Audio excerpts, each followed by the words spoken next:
bagaimana kisah keluarga Imran yang bisa menginspirasi setiap individu, setiap muslim, bagaimana mencontoh gaya hidup mereka, bagaimana mencontoh ibadah mereka.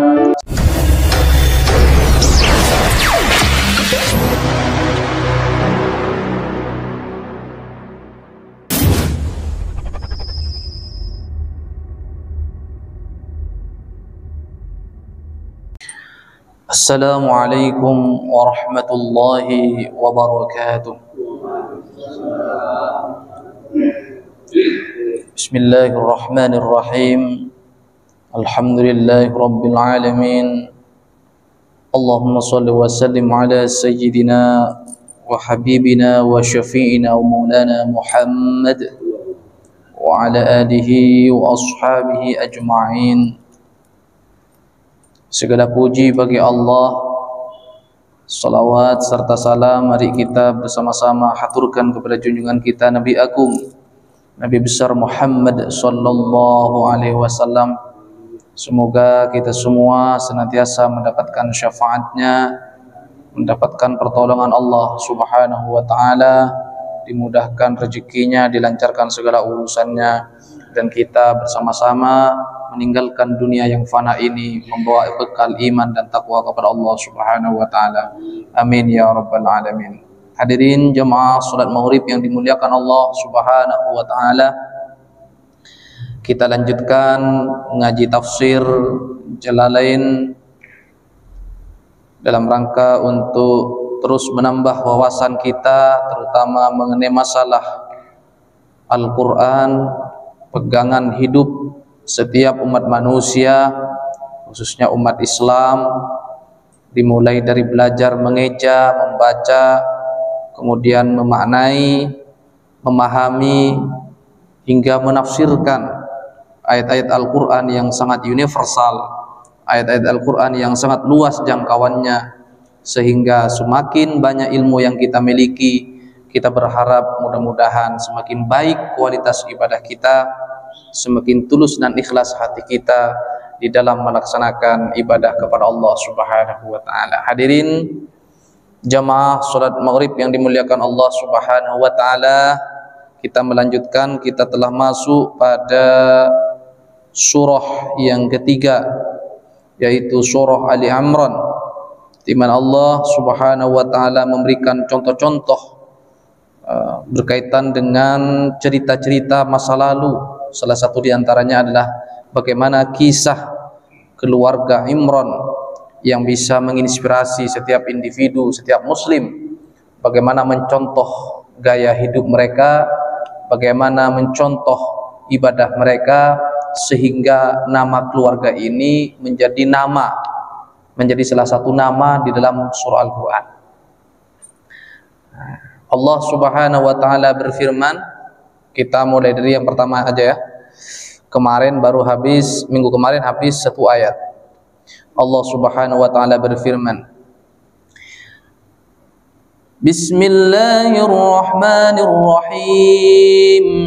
Alif lam mim. Allahu la ilaha illa huwal hayyul qayyum. نزل عليك الكتاب بالحق مصدقا لما بين يديه وأنزل التوراة والإنجيل من قبل هدى للناس وأنزل الفرقان إن الذين كفروا بآيات الله لهم عذاب شديد والله عزيز ذو انتقام. Ayat ini sudah kita bahas ya, yang pada kesimpulannya Allah menurunkan Al-Quran tasdiqun lima bayyana yadayhi ya. Al-Quran diturunkan Allah membenarkan kisah-kisah atau ajaran-ajaran sebelumnya. Jadi banyak sekali ajaran Islam yang kita praktekkan hari ini juga dipraktekkan oleh umat-umat sebelumnya. Artinya ajaran Islam tidak menafikan sesuatu yang benar yang disampaikan oleh Allah sebelum turunnya Islam. Tetapi Al-Quran juga mentashih, merevisi atau merubah, meluruskan segala sesuatu yang dianggap sesat, yang dianggap keluar dari jalur sesuai dengan tuntunan Allah Subhanahu wa taala. Maka di sini min qablu hudal linnas. Jadi kitab suci sebelum Islam itu juga berfungsi untuk memberikan petunjuk kepada umatnya di zaman dulu. Nah, jadi istilahnya bagi orang Yahudi dan Nasrani itu ahlul kitab.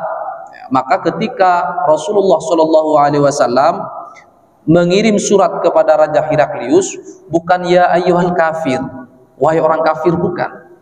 Tetapi Rasulullah sendiri mengakui bahwa Heraklius, Raja Romawi itu sebagai ahli kitab. Bahasanya apa? Bahas suratnya Rasulullah, min Muhammad bin Abdillah ila Hirqali azimir Rum. Wahai ahli kitab, nah, dari Muhammad putra Abdullah ila Hirqali azimir Rum, dikhususkan kepada raja atau penguasa Romawi. Aslim taslim, Islamlah maka kau akan selamat. U'tikallah ajra marratain, maka Allah akan memberimu 2 pahala. Mengapa bahasan dalam surat Nabi itu kalau kamu masuk Islam kamu dapat 2 pahala? Kenapa? Karena dia seorang raja. Kalau rajanya masuk Islam, rakyatnya biasanya ikut semua. Bagaimana Wali Songo ya berdakwah ya, melalui berbagai macam metode. Salah satunya menikah menikah dengan salah satu keluarga Majapahit. Akhirnya Majapahit masuk Islam, keluarganya berdirilah kerajaan Demak, warga Jawa berbondong-bondong masuk Islam. Nah, itu salah satu di antara cara dakwah Rasulullah SAW melalui perkawinan silang. Ulama-ulama zaman dulu datang ke Nusantara menikahi pribumi. Kalau sudah besanan biasanya nggak enak kalau bikin keributan.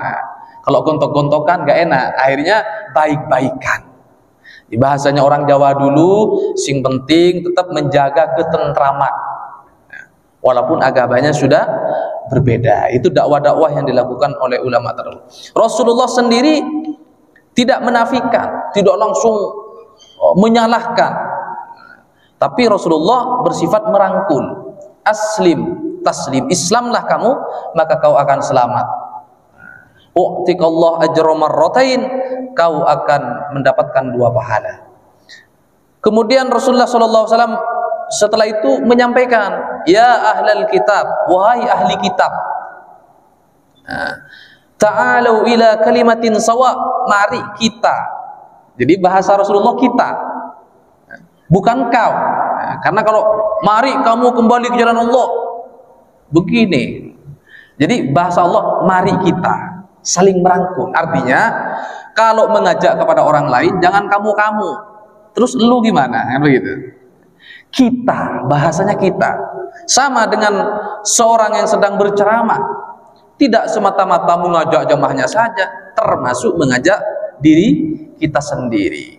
Selamatkan dirimu dulu, baru orang lain, kan begitu ya. Jangan sampai seperti lilin bersinar hanya untuk menerangi orang lain, dirinya terbakar. Jangan sampai seperti itu. Nah, maka Rasulullah SAW, ya ahlal kitab, ta'alu ila kalimatin sawa, mari kita bersama-sama menuju satu kata, satu kalimat. Baini wa bainakum alla na'budu illallah, kita bersama-sama menyembah Allah, wala nusyrika bihi syai'an, dan tidak menyekutukan Allah dengan sesuatu.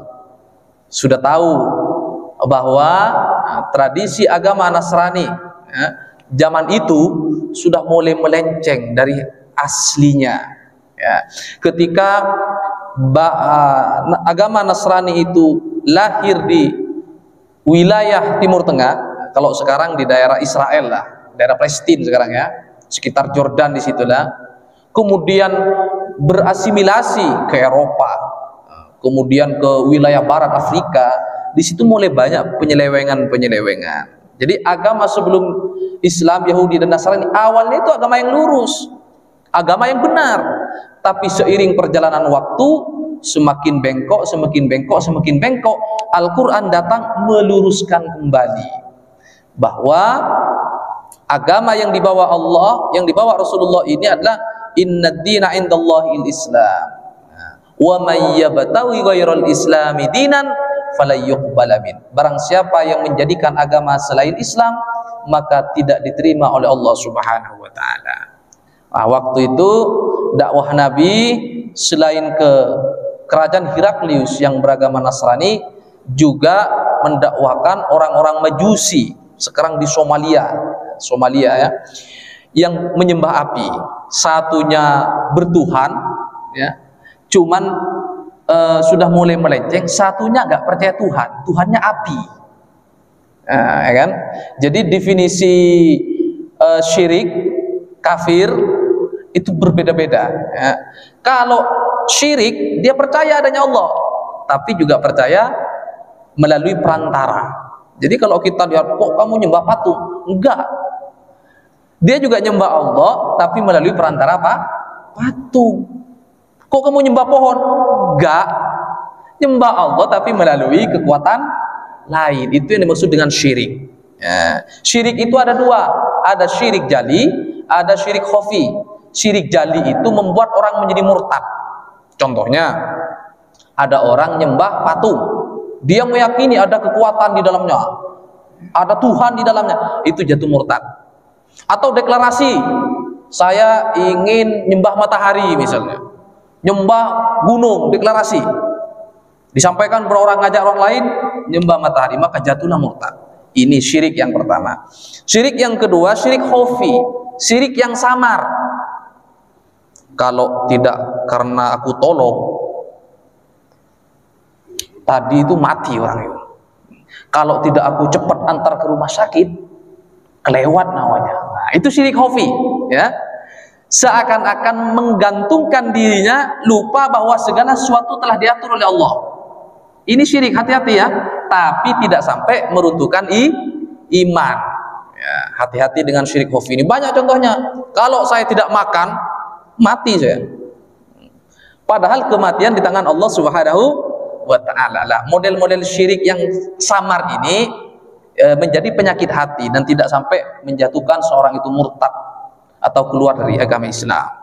Maka dari itu penting bagi kita untuk terus menjaga kondisivitas hati kita sehingga terselamatkan dari sesuatu. Contohnya lagi, percaya sama dukun. Nah, memang ada larangannya. Rasulullah melarang percaya sama kahin itu. Kahin itu kalau di bahasa Indonesianya dukun. Maaf, bukan dukun beranak ya. Banyak orang salah paham. Bukan dukun tukang pijet, bukan ya. Bukan ya. Banyak orang salah paham nanti. Ini kok pijet syirik, bukan. Yang dimaksud dukun itu adalah orang yang suka nebak-nebak, menggunakan macam-macam variabelnya. Misalnya dikasih sesuatu biar kuat, anti peluru misalnya kan. Tetapi kalau hatinya masih bisa dijaga, contohnya begini, saya ini dikasih amalan oleh kiai. Tujuannya apa? Biar selamat, biar dagangannya lancar. Tetapi hatinya tetap bergantung kepada Allah Subhanahu wa taala, enggak apa-apa. Kenapa? Rasulullah sendiri melakukan itu. Ya. Jadi sahabat-sahabat Nabi itu memiliki amalan-amalan tertentu dalam Al-Quran yang digunakan untuk andalan lah. Misalnya sahabat Bilal misalnya, setiap selesai wudu dia sholat sunnah wudu. Dari saking semangatnya, sebenarnya sholat sunnah mutlak gitu ya, cuman menjadi sholat sunnah wudu jadinya ya. Nabi sendiri nggak pernah melakukan gitu kan. Artinya sahabat-sahabat itu punya andalan tertentu. Monggo silahkan, misalnya saya seneng sekali sama surah An-Nas, mau naik kereta baca surah An-Nas, mau buka lapak baca surah An-Nas, gak apa-apa, bagus. Tetapi hati kita tetap menggantungkan semuanya kepada Allah Subhanahu wa ta'ala. Jangan sampai hanya gara-gara kita ingin sukses, ingin berhasil, kita buta, tidak memikirkan datang ke kahin sana, minta penglaris misalnya kan. Minta penglaris sehingga menguntungkan dirinya tapi merugikan sebelahnya. Wah, jangan sampai seperti itu ya. Jadi definisi kahin itu berbeda dengan dukun-dukun yang di Indonesia. Biasanya kan di Indonesia ada dukun beranak itu. Ada seorang pinter ya kan, tanpa perlu datang ke dokter bisa. Kalau sekarang kan seolah-olah kalau nggak ke rumah sakit kan seolah tidak sah gitu. Padahal nenek moyang kita zaman dulu memiliki arifan luar biasa. Luar biasa. Dulu di zaman kakek-kakek kita mungkin yang nggak ada rumah sakit. Sehat-sehat tuh lahir, ya kan? Sehat-sehat. Kalau sekarang udah lupa, ya kan? Apalagi kalau sekarang sudah, ya itu permainan bisnis lah ya. Nanti di skip videonya. Enggak ya, enggak apa-apa ya. Bagi kita yang memiliki duit, ya kan, silahkan tetap ke rumah sakit. Apalagi sekarang kan sudah ada program-program yang bisa gratis, BPJS dan lain-lain kan, sudah dimudahkan oleh negara untuk bisa menjaga kesehatan kita. Tapi bagi kita yang duitnya terbatas, ya kan, kolesterol naik, ya kalau bisa dipijat di sini modal 20.000. Ngapain harus datang ke sono kan, kira-kira begitu ya. Artinya mari kita sebagai bangsa Nusantara yang memiliki kearifan itu dimanfaatkan. Kalau bisa memperbanyak opsi pengobatan kan lebih enak, ya kan. Ada yang cukup dengan bekam, ada yang cukup dengan dikerokin, ya kan. Kalau orang kampung biasanya apapun jenis penyakitnya bodrek solusinya kan, gitu kan. Ngapain harus pakai obat yang mahal-mahal kan, begitu kira-kira ya.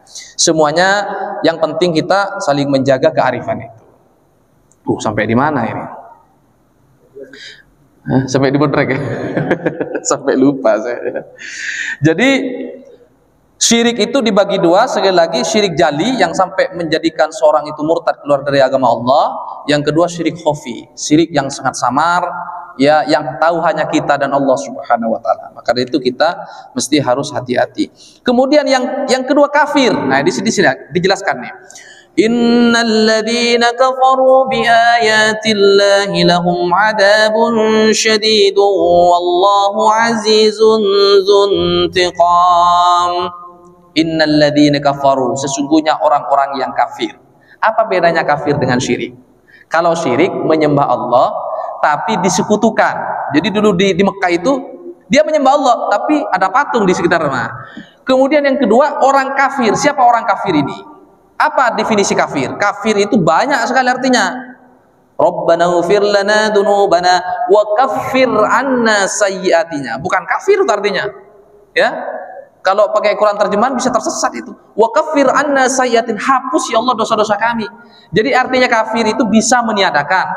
Artinya kafir itu bisa menghilangkan. Artinya kafir bisa membolak-balikan. Kamatsali ghaisin a'jabal kuffara nabatu. Kata kufar di situ bukan artinya kafir, tapi petani.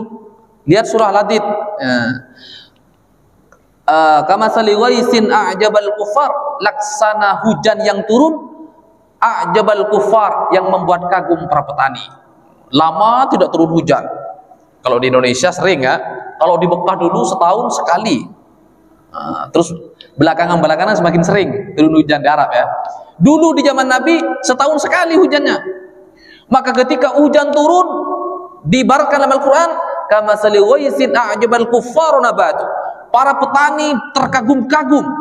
Kenapa? Setelah hujan Allah tumbuhkan pohon-pohon, rumput-rumput yang hijau. Nah, kufar di situ artinya apa? Petani. Kenapa petani dibilang kufar? Karena dia membolak-balikkan sawah. Nah, kenapa orang seperti Abu Jahal, Abu Lahab dibilang kafir? Karena dia membolak-balikkan kebenaran dengan kebatilan. Mereka itu tahu bahwa Rasulullah itu utusan Allah yang benar. Tapi karena dia gengsi, banyak kepentingan, dia bilang kepada umatnya, Muhammad itu tersesat, Muhammad itu tukang sihir. Mereka sendiri tahu. Dia itu membolak-balikkan kebenaran, membolak-balikkan fakta dan kenyataan dengan hoax. Makanya Rasulullah itu hidup di lingkaran keluarga yang sangat dinamis. Ada yang baru dengar langsung masuk Islam. Siapa? Khadijah. Siapa lagi? Sayyidina Hamzah. Siapa lagi? Sayyidina Ali. Itu satu lingkaran keluarga itu. Tapi ada paman-paman beliau yang ketika disampaikan kepada Rasulullah SAW, mereka menyembunyikan. Abu Lahab, ya. Ada lagi tokoh Quraisy namanya Abu Jahal. Mereka tahu Rasulullah ini membawa kebenaran, tapi mereka ragu nanti, bahaya ini. Kalau Muhammad bangkit menjadi tokoh besar di Mekah, kekuasaan saya bisa tergeser. Nah, makanya dia segala cara untuk membolak-balikkan kebenaran menjadi kebatilan. Itu kemudian mereka disebut dengan orang kafir. Innal ladzina kafaru, sungguhnya orang-orang yang kafir bi ayatillah, terhadap ayat-ayat Allah, yakni Al-Qur'an wa ghairihi, Al-Qur'an dan lainnya. Jadi ayat-ayat Allah itu, ayat-ayat ini ada dua.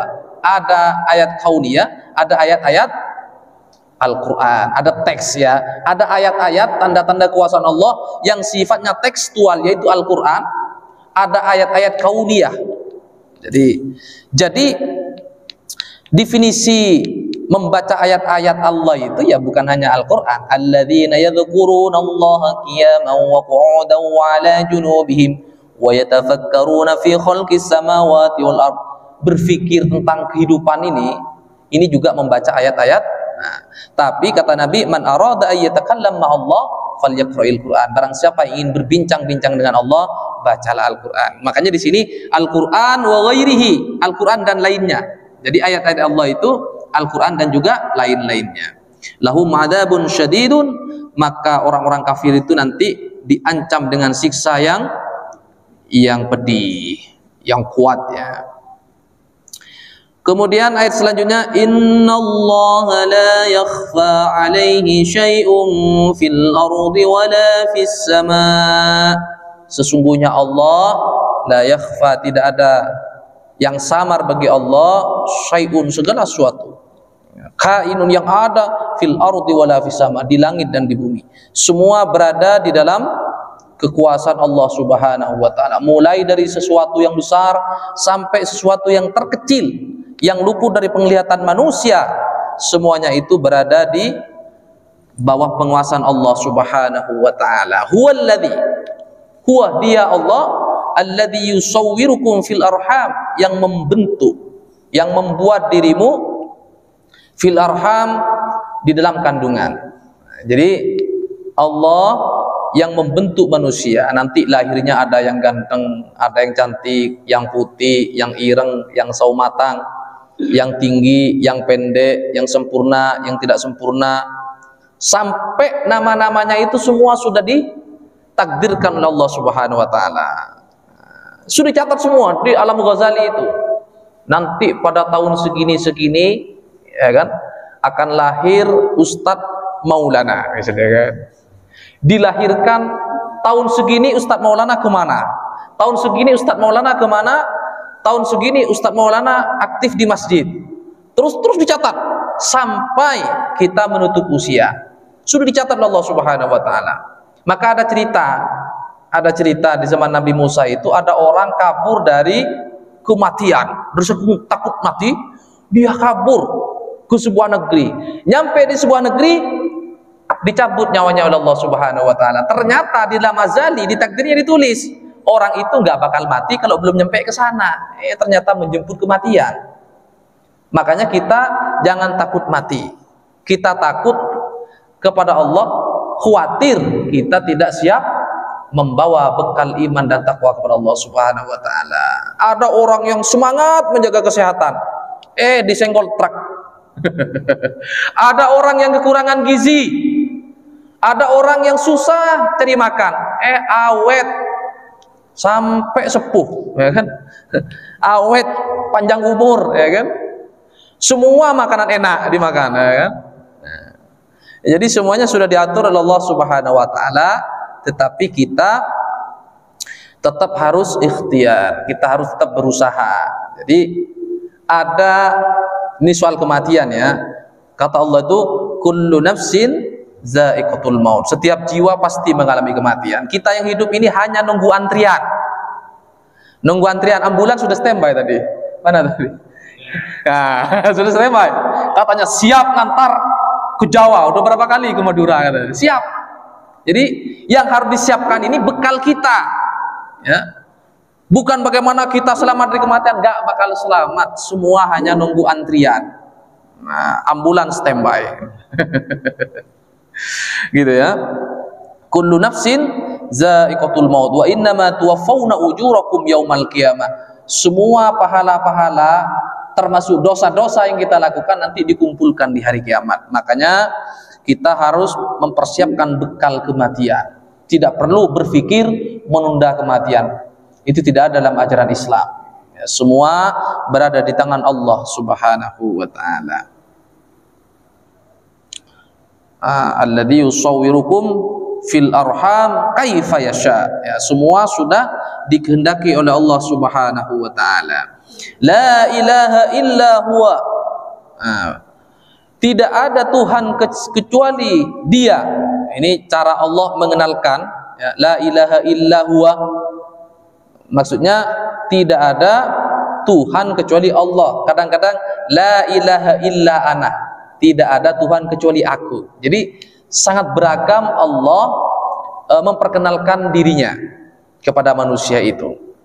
Nah, sangat beragam, ya. Al-Aziz, yang maha perkasa, fi mulkihi, dalam kekuasaannya.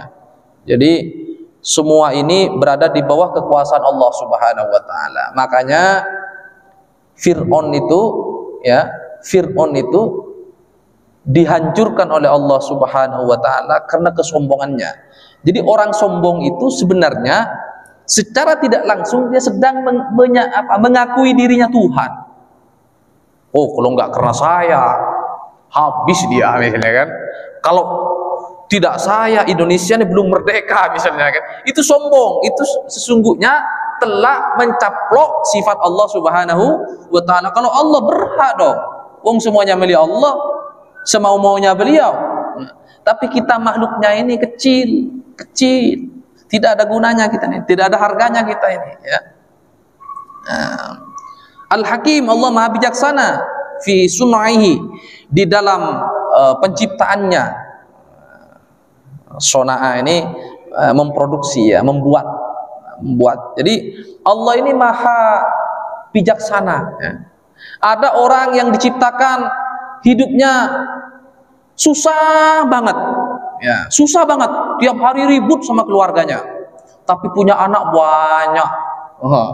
Dia mungkin tidak selamat karena terlalu sering tengkar, ya, tapi anaknya ditakdirkan oleh Allah rajin berdoa. Enak kan? Ada orang yang tenang hanya hidupnya, tapi menunggu kelahiran seorang anak. Itu semua dicontohkan oleh Allah. Betapa bijaknya Allah. Dan nabi-nabi dari 25 itu semua jenis kehidupan manusia dicontohkan. Ya, ada yang diuji oleh Allah. Siapa? Nabi Ayub. Dikasih anak banyak hilang, dikasih harta banyak hilang, dikasih sakit berkepanjangan. Itu Nabi Ayub. Ya. Ada tipologi nabi yang dibikin kaya oleh Allah. Siapa? Nabi Sulaiman. Ada enggak orang yang sekaya Nabi Sulaiman sekarang? Enggak ada. Enggak ada. Nabi Sulaiman adalah orang yang terkaya sejak bumi diciptakan sampai bumi dihilangkan oleh Allah Subhanahu wa taala. Orang terkaya Nabiullah Sulaiman alaihi salatu wassalam. Ada yang tidak kaya tapi tidak miskin, tapi dia memiliki ilmu yang banyak. Siapa? Banyak. Ada Nabi Musa, kalimullah.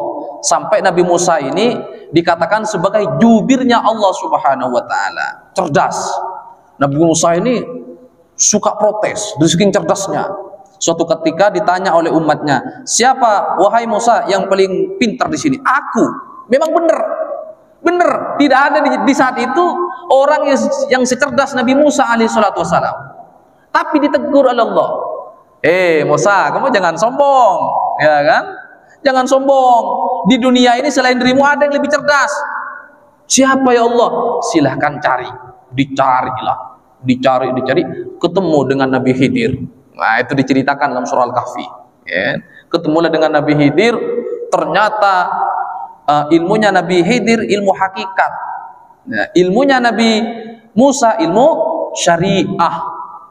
Nah, suatu ketika, diceritakan dalam surah Kahfi, ya kan, Nabi Khidir berjalan dengan Nabi Musa, ketemu dengan perahu di pelabuhan. Kalau sekarang di pelabuhan dirusakin oleh Nabi Khidir, dirusakin. Nah, protes Nabi Musa, ngapain dirusakin, ini kan milik rakyat ini, ya kan.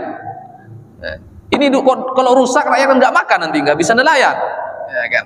Padahal dia sudah bikin perjanjian, kamu boleh ikut aku, kata Nabi Khidir, tapi dengan catatan jangan bertanya. Nah, coba ini kan, jangan bertanya, karena udah nggak betah Nabi Musa bertanya, kok begini, ya kan? Ditegur Nabi Khidir, loh melanggar perjanjian kan. Ya, jalan lagi ketemu dengan rumah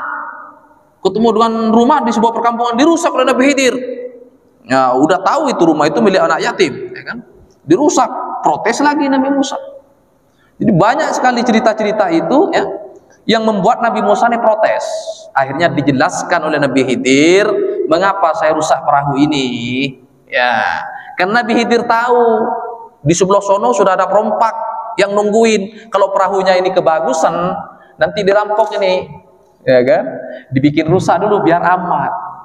Nah, itu namanya ilmu hakikat. Dia mengetahui sesuatu yang belum diketahui kita. Allah memberikan karamah kepada Nabiullah Khidir alaihi salatu wasallam. Ini contoh ya bahwa di atas langit ada langit.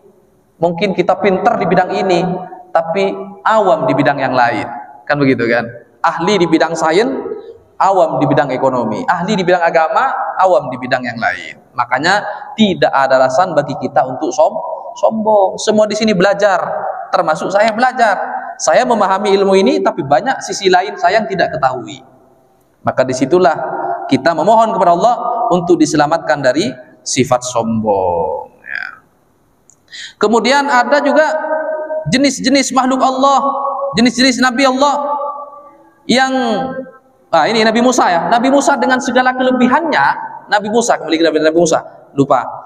Nabi Musa dari banyak kelebihannya, memiliki kecerdasan yang luar biasa, tapi Nabi Musa ini lidahnya ini pernah kebakar. Jadi dia kalau ngomong itu nggak jelas, ya kan, nggak jelas. Makanya Nabi Musa bilang, matur kepada Allah, ya Allah, wa akhi Haruna huwa afsahu minni lisanan fa arsil ma'iyah, ya kan. Ya Allah, Nabi Harun adikku itu dia pinter ngomong, walaupun ilmunya nggak begitu banyak, tapi ngomongnya pinter, ya kan? Maka utuslah bersama saya. Akhirnya kata Allah, oke lah, datanglah kamu ke Fir'aun. Faqula lahu qawlan layyinan la'allahu yatadakkaru aw yakhsha. Berangkatlah kamu berdua ke Fir'aun, sampaikan dengan perkataan yang lembut. Siapa tahu Fir'aun itu terbuka hatinya. La'allahu yatadakkaru aw yakhsha, atau mereka tetap lupa kepada Allah Subhanahu wa taala. Nah, makanya dari sekian kelebihan yang dimiliki, ternyata Nabi Musa juga memiliki kelemahan. Akhirnya diutuslah Nabi Harun untuk menghadap Fir'aun. Menghadap Fir'aun bukan dengan cara-cara yang keras. Fir'aun ini ngaku Tuhan, Fir'aun ini raja. Kalau nanti keras ya kalah, dihabisi dulu mesti kan. Maka waktu itu ada sebuah cerita ya, datang kepada seorang khalifah. Ada orang datang kepada khalifah, dia berkata, wahai khalifah, saya ingin menegur jenengan karena jenengan berlaku tidak adil kepada rakyat. Nah, sang khalifah ini marah-marah. Kamu ini datang kepada orang yang tidak lebih buruk dari Fir'aun. Saya ulang ya, kamu ini datang kepada orang yang tidak lebih buruk dari Fir'aun.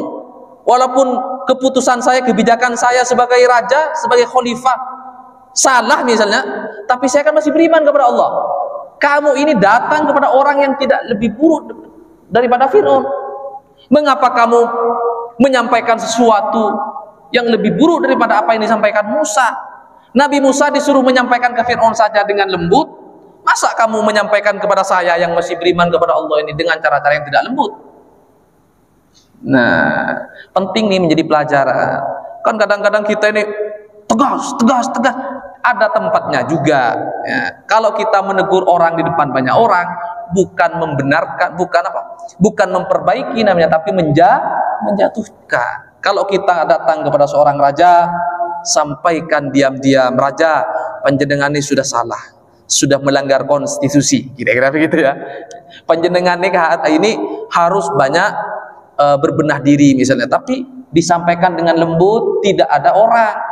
Kalau disampaikan di ruang publik, bukan nanti ngikut, tapi malah bertolak belakang. Itu yang disampaikan oleh Al-Quran, cerita-cerita bagaimana Nabi Musa alaihissalam menghadapi seburuk-buruknya penguasa saat itu. Seburuk-buruknya penguasa saat itu siapa? Fir'aun. Bukan saat itu aja, dari dulu sampai sekarang penguasa terburuk adalah Fir'aun, sampai menjadi contoh di dalam Al-Quran agar menjadi pelajaran. Nabi Musa diperintahkan menghadapinya dengan cara-cara yang lembut. Nah, nanti ada tahapannya, dengan cara lembut dulu, dengan cara diplomasi dulu. Pinter Nabi Musa ini, pola diplomasi Nabi Musa pinter banget. Nah, kemudian setelah itu dengan cara-cara lembut gak bisa, dengan cara-cara sedikit frontal. Nah, ada sedikit perlawan, dimainkan isunya. Singkat cerita, karena mereka mentok tetap angkuh dan sombong, maka kemudian mereka mencoba untuk mengejar Nabi Musa. Dia larilah ke negeri Madian, larilah ke negeri Palestina dari Mesir.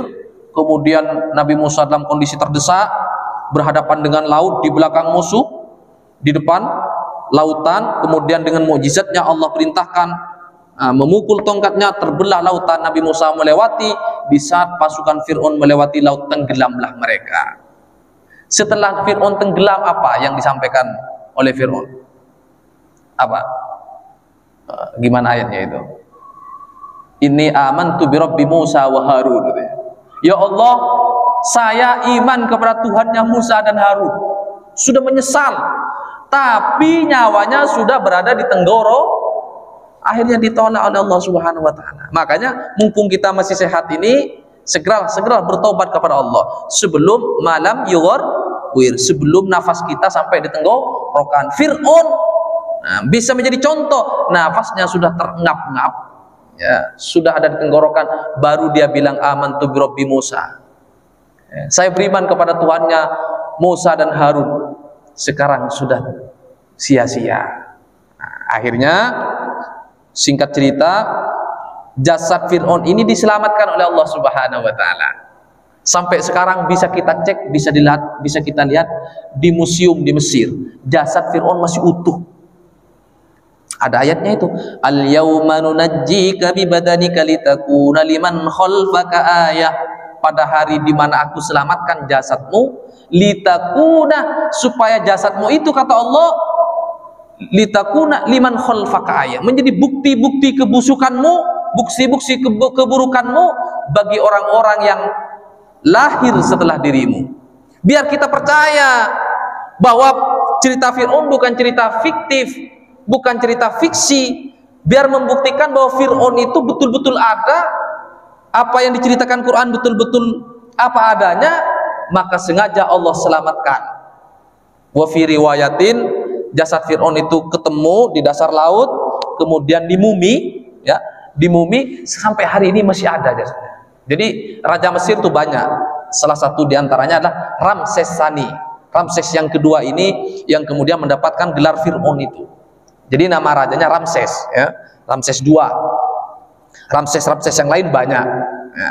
Jadi versi Islam cerita soal Nabi Musa ini agak sedikit berbeda memang dengan versi Alkitab, ya. Dan saya sendiri meyakini bahwa yang terbenar adalah versi Islam. Jadi versi Islam ini Fir'aun itu orang tua angkat Nabi Musa. Sudah pernah dengar ceritanya kan, ya? Jadi posisi Nabi Musa ini adalah anak angkat Fir'aun. Nah, kalau versi Bible beda. Jadi Ramses I ini punya anak. Ramses I ini ngambil anak angkat Nabi Musa, punya anak Ramses II. Jadi ini Ramses pertama ini, Ramses I ini posisinya orang tua angkat Nabi Musa. Nah, Fir'aun ini saudaranya Ramses II. Dia iri, kan anak aslinya Ramses I saya, tapi kok Musa juga diangkat jadi keluarga kerajaan, kira-kira begitu. Itu versi Nasrani begitu, ya. Jadi posisi Fir'aun itu adalah saudara, apa istilahnya, saudara susuan, ya. Ya saudara diangkat lah posisinya, ya. Dia karena iri, kemudian dia mengusir Nabi Musa. Itu versi Nasrani. Kalau versi Islam, Nabi Musa kabur, ya. Ramses Fir'aun itu adalah orang tua angkatnya. Nah, tapi kita meyakini bahwa versi yang terbenar adalah versi Al-Quran, karena fungsinya adalah tasdiqon lima bayna yadayhi. Ya, jadi Al-Quran itu meluruskan segala sesuatu yang sudah belok dari sejarah-sejarah masa lalu. Makanya ahli tafsir itu untuk menafsirkan Al-Quran, salah satu referensinya adalah Israiliyat, cerita-cerita zaman-zaman Yahudi dan Nasrani. Tujuannya apa? Menjadi referensi untuk melakukan penafsiran Al-Quran, karena satu sama lain saling mengikat. Sejarah itu akan selalu ditulis dalam setiap waktu, sehingga catatan-catatan atau manuskrip-manuskrip terdahulu bisa menjadi petunjuk di dalam menafsirkan Al-Quran. Huwallazi anzala 'alaikal kitab, Dia Allah yang menurunkan kepada engkau Muhammad Al-Kitab. Jadi Al-Quran ini memiliki nama yang sangat banyak. Salah satu namanya Al-Kitab. Jadi kalau bilang Al-Kitab bukan hanya Injil, Alkitab juga bisa Al-Quran, bisa Zabur, bisa Taurat, bisa Injil. Semua itu kitabullah, kitabullah yang diturunkan kepada nabi-nabinya. Selain itu ada suhufi Ibrahim wa Musa. Suhuf itu lembaran-lembaran yang dikumpulkan. Kalau bahasa sekarang manuskrip lah kira-kira. Jadi Nabi Ibrahim, Nabi Musa juga punya catatan-catatan wahyu yang tertulis dalam suhufi Ibrahim wa Musa. Jadi kitab Allah itu sangat banyak, ya, dan kita wajib mengimani, kita wajib yakin bahwa kitab Injil, Zabur, Taurat itu kitabnya Allah. Bagaimana dengan kitab-kitab yang disebut itu yang dijual di pasaran misalnya? Ya, kan banyak di pasar kan, kita kembang beli ya. Nah, dan kita meyakini bahwa yang beredar hari ini itu sudah tidak orisinil.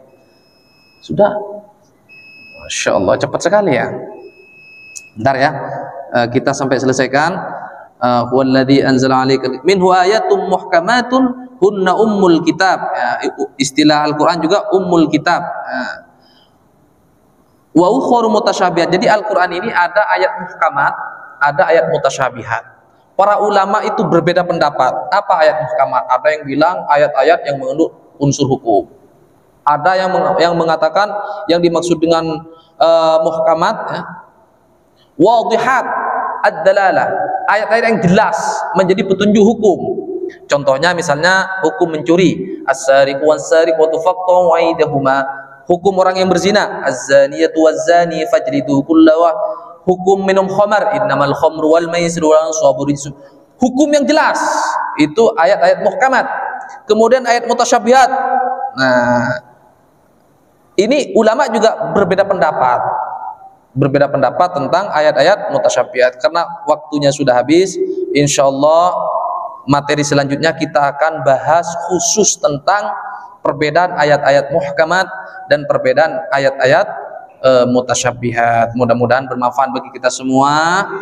Mudah-mudahan kita semua diberikan keistiqomahan Allah Subhanahu wa taala untuk terus memperdalam, memperbanyak, menekuni ilmu-ilmu agama dengan harapan kita mendapatkan ridha Allah Subhanahu wa taala. Amin ya rabbal alamin. Ini saja yang dapat saya sampaikan. Terima kasih. Mohon maaf atas segala kekurangan. Wallahul muwaffiq ila aqwamit thoriq. Wassalamualaikum warahmatullahi wabarakatuh.